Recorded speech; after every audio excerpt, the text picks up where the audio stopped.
won't shoot it much. Kareem won't shoot it much, and Michael won't shoot it much, and Magic won't shoot it much, and Larry Bird's a great shooter, and he won't shoot it much. He's been around since 1979, but here's what happens. Here's what happens. A guy from Davidson, 30 years later, will start shooting it like his primary shot. It will eliminate centers. Young players, college basketball will totally change. Everybody will just shoot the three-point shot or dunk. There'll be no mid-range jumper popularized by the best player ever. Yeah. And the guy will be from Davidson, and he gets hurt a lot, and he's kind of frail, and he's not that athletic.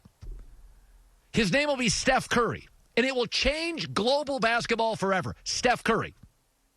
Yeah, I know. The shot's been around for 30 years. But Michael Jordan didn't like taking it until they moved the arc in for a couple years. He shot it. They moved it out. He stopped shooting it. Those two things, Michael Jordan's seemingly relentless stamina on his shoe sales, and Steph Curry, of all the great NBA players, being the guy that changes the sport. I can't wrap my head around either. I can't explain either. I tried with Michael. I won't with Steph. Here's Joy with the news. No. Turn on the news. This is the Herd Line News.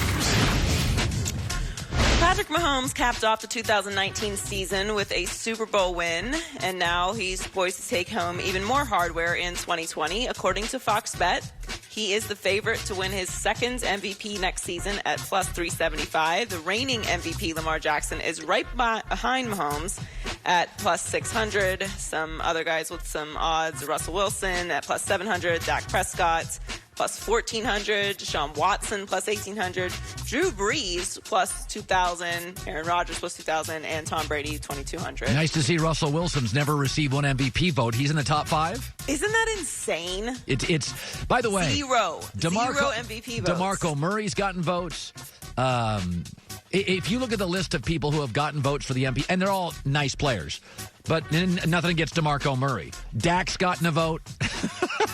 Russell Wilson's never received a single vote. It's ridiculous. I mean, obviously Mahomes would come in as the favorite and Lamar Jackson slightly behind him. Yeah. But I do think Russell's very interesting this year because I like what they've done in the offseason, and I think he's coming back with a little bit of a chip on his shoulder this year. I think he could be a good choice for MVP, all odds provided by Fox Bet. So there was some talk before the draft that Washington was interested in taking Tua, and it was enough to make Dwayne Haskins a little nervous, but he said that Coach Ron Rivera was able to put his mind at ease. He said, throughout the whole process, Ron was just telling me to trust him, and I did, so it worked out. Washington's kind of an interesting team this year. The whole NFC East is interesting. I think it comes down to, obviously, the Cowboys and Eagles. Yeah. But the Eagles, as usual, lens to is everyone going to be healthy? Right. And that I think is what's going to determine the Cowboys' success in the division this year. But 2020 is the first season since 1982 without Washington playing a single game in prime time. They face Dallas on Thanksgiving afternoon, but all the other games are on Sunday afternoons. They're not very interesting. And the funny thing is, you can be bad in this league. Cincinnati's going to be bad. I think they're going to be interesting with Joe Burrow. I think Miami will be average. I think if Tua plays, they'll be one of my 4 or 5 big watches. So it's just Washington's. It's one thing. It's like Detroit.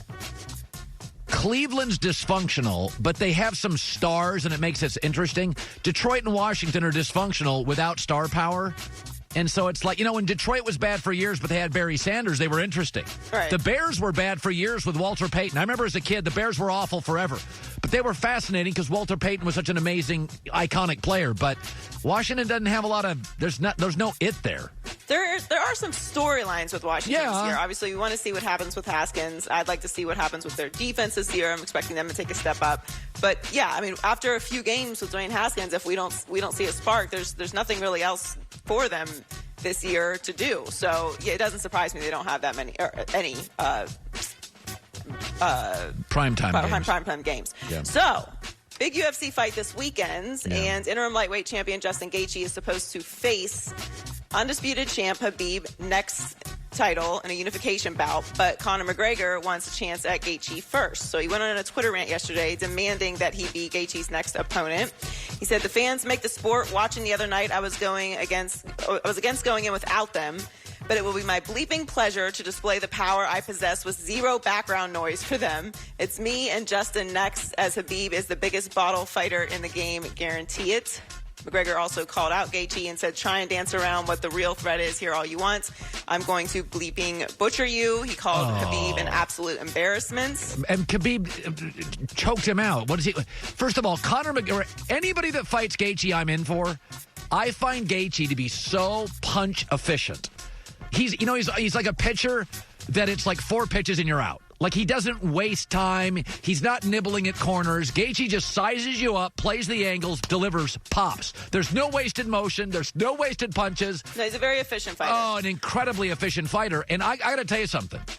If UFC is all I get into the football season and I get a card every other weekend, I'm going to be fine with it. I mean, I want everything else, right? But Justin Gaethje became a star Saturday. To me, as somebody that likes the UFC but I don't sit there and pore over all the, every card, every opinion. Gaethje, to me, I'm like, okay, I got Khabib, I've got McGregor, I've got Gaethje, and I'm in. Because I think the kid is incredible. It was reported that the winner of this fight was going to fight Khabib.